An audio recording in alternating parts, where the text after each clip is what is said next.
नमस्कार मित्रांनो, आपण पाहत आहात नव्या वाटा यूट्यूब चॅनल। आजचा व्हिडिओ आहे एका अशा महान स्त्रीवर ज्यांनी अज्ञानाच्या अंधारात शिक्षणाचा दिवा पेटवला, ज्यांच्या संघर्षामुळे आज मुली शाळेत जाऊ लागल्यात। आज आपण जाणून घेणार आहोत क्रांतिज्योती सावित्रीबाई फुले यांचे प्रेरणादायी जीवन। मित्रांनो, सावित्रीबाई फुले यांचा जन्म व बालपण याविषयी संक्षिप्त माहिती घेऊया। सावित्रीबाई फुले यांचा जन्म 3 जानेवारी 1831 रोजी महाराष्ट्रातील नायगाव, जिल्हा सातारा येथे झाला। त्या काळात मुलींना शिक्षण नव्हते, स्त्रियांनी घराबाहेर पडणेही चुकीचे मानले जायचे। अशा कठीण काळात सावित्रीबाईंचा जन्म झाला। सावित्रीबाईंचे लग्न महात्मा ज्योतिराव फुले यांच्याशी झाले। महात्मा फुले यांनी सावित्रीबाईंना शिकवले, शिक्षणाचे महत्त्व समजावले आणि पुढे सावित्रीबाई पुण्यात शिक्षण घेतले। शिक्षिका होण्यासाठी ज्योतिबांनी त्यांना प्रशिक्षण दिले। हीच होती ती शिक्षणाची सुरुवात। भारतातील पहिली महिला शिक्षिका म्हणून सावित्रीबाई फुले यांचा सुद्धा आपण आदराने नाव घेत असतो।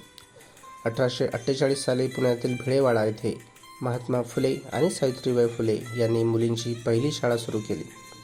सावित्रीबाई फुले ह्या भारताच्या पहिल्या महिला शिक्षिका ठरल्या।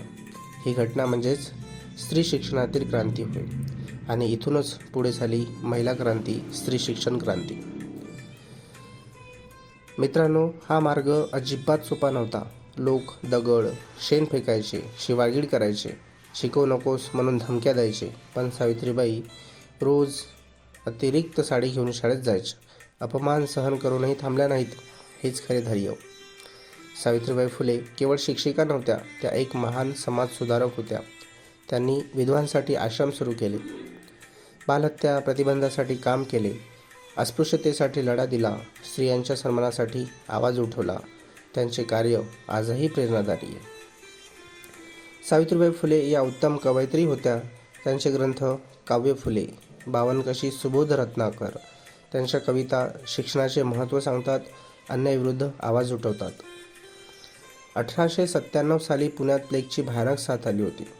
लोक आजारी रुग्णांना टाकून देत होते, पण सावित्रीबाईंनी रुग्णांना स्वतः उचलून मदत केली, स्वतःच्या जीवाची पर्वा केली नाही आणि याच सेवेमुळे 10 मार्च 1897 रोजी त्या आपल्यातून कायमच्या निघून गेल्या। आज मुली शिकतात, स्वप्ने पाहतात, देश घडवतात, यामागे सावित्रीबाई फुले यांचेच योगदान आहे। मित्रांनो, सावित्रीबाई फुले आपल्याला शिकवतात, शिका, आत्मनिर्भर व्हा आणि अन्यायाविरुद्ध उभे राहा। मित्रांनो, हा थोडक्यात व्हिडिओ आपल्याला आवडला असेल तर लाईक, शेअर आणि सबस्क्राईब करायला विसरू नका। जय सावित्रीबाई, जय शिक्षण।